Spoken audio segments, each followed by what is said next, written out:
આપણે કટ કરી દઈશું. પછી તેને આમ સીધું ઊભું રાખીશું અને વચ્ચેથી પછી એને કટ કરીશું.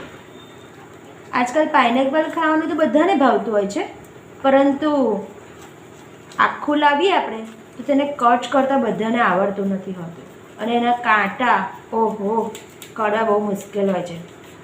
પછી એમ થાય કે ખાધા કરતાં કાઢી નાખવાનું વધારે થાય, એના કરતાં નથી લાવું, બહારથી તૈયાર લઈ લઈએ. પરંતુ બહારથી લાવવામાં શું થાય કે એ લોકોએ કટ કરેલું હોય ને એટલે પછી એ બહાર ખુલ્લું પડી રહે, જમ્સવાળું થાય, ડસ્ટવાળું થાય. એના કરતાં ઘરે લાવીને ખાવું વધુ બેટર છે. આવી રીતે એને 2 પીસમાં કટ કરી દીધું અને પછી એને આમ મૂકીશું. પછી શું કરીશું, એની જે ક્રોસ લાઈન છે ને એ લાઈનથી આપણે કટ કરીશું એકદમ સાવચેતીપૂર્વક.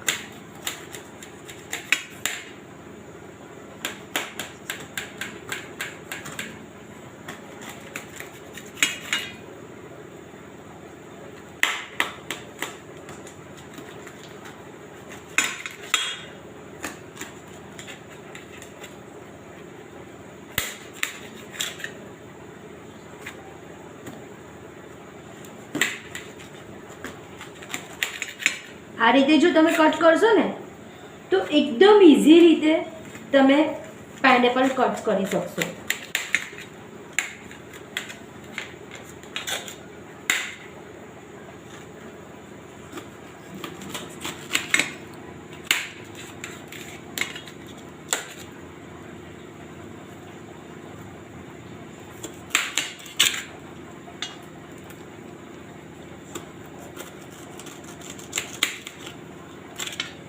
જો આ રીતના આપણને પીસ મળી જશે. ઓકે, હવે તમે છે ને શું કરશો,